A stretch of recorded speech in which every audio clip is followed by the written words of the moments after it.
after my boss has spoken, has given such an eloquent address, there is very little for me to say, and also with the remarks that have been made by our team.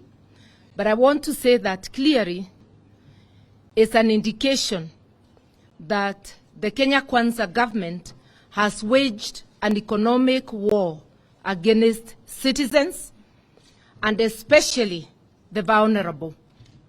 You would expect that during these hard times, there would be measures to cushion the vulnerable.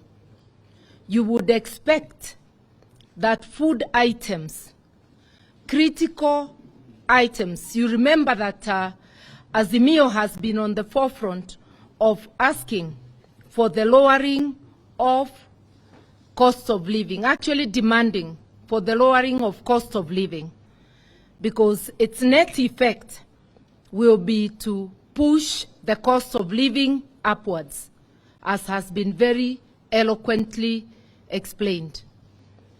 Once you raise VAT on fuel, there's a ripple effect on virtually everything.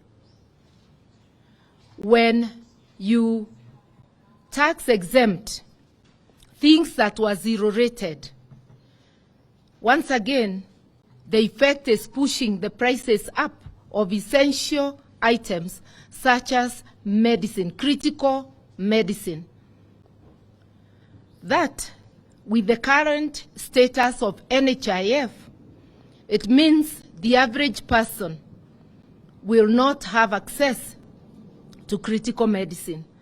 And in Kenya, we say families are just one sickness away from abject poverty.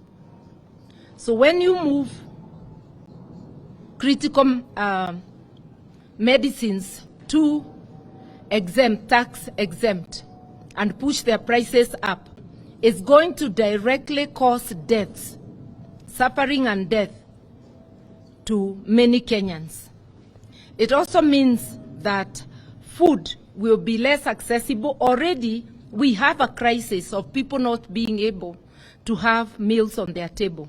With the joblessness, with the cost of living being up, Kenyans have been shown by the Kenya Kwanza regime that they are on their own.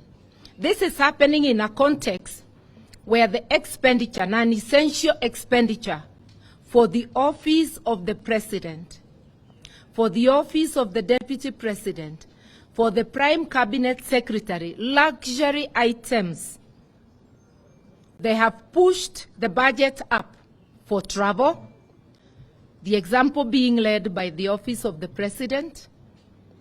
They have pushed the amount for purchase of non-essential items, fuel guzzlers. Cars are not an essential, especially if they are just discarding cars they found that have not lived that have not done their time. Just because you have come in, you buy new vehicles at a time our economy is in crisis. They talk of austerity measures on one hand. On the other hand, they are lavishly spending like there is no tomorrow. So just a look at what is happening. If you look at the finance bill as against the budget proposals, because the increase in expenditure is well captured in the budget proposals, it is quite clear that Kenyans are on their own, and that this is a cruel and caring regime which does not care at all if Kenyans die of hunger, if children fail to go to school, or if people die because they cannot access medical services.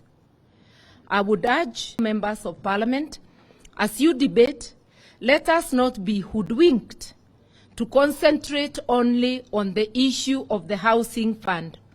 This bill has so much poison in it, which needs to be unpackaged to Kenyans, item by item.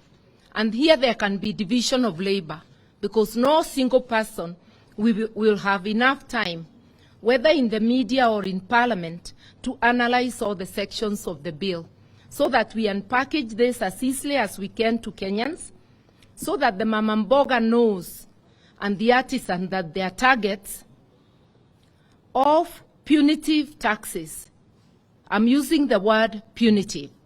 When you start charging turnover tax to people whose income is less than 2,000 shillings a day, because they are aiming at people who are earning 1,300 for taxation. That's a person selling mandazi or chapatis on the roadside. These are very, very punitive measures, and this is something that should be resisted.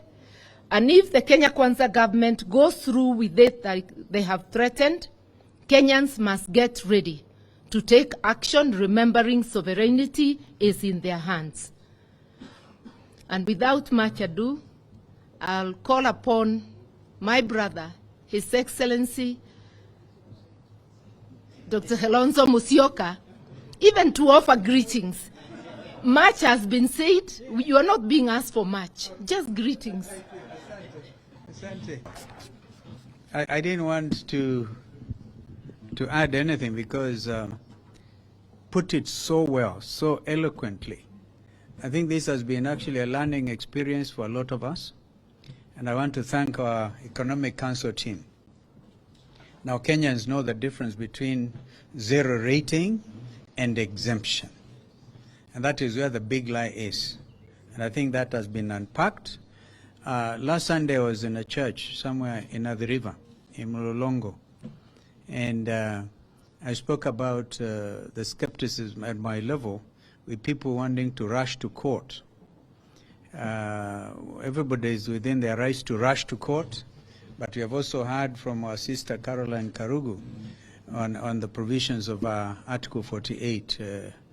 My brother, who is also a very good friend, Wajakoya, will probably agree, and mother, denying people access to justice as unconstitutional. My media team did a very good job of that disinformation. So you can see the level of panic. People are panicked because they're doing the wrong things. So, as I said, we are ready to go. Our teams are very well.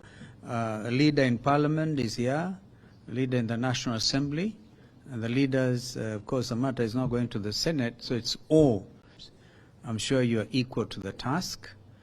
You want me to call some other friend? It appears to me, over and above all this, taxation, there's also the Kanjus. You know, the county governments are also doing their own taxation. So look at it. That's why I said you cannot develop an economy this way.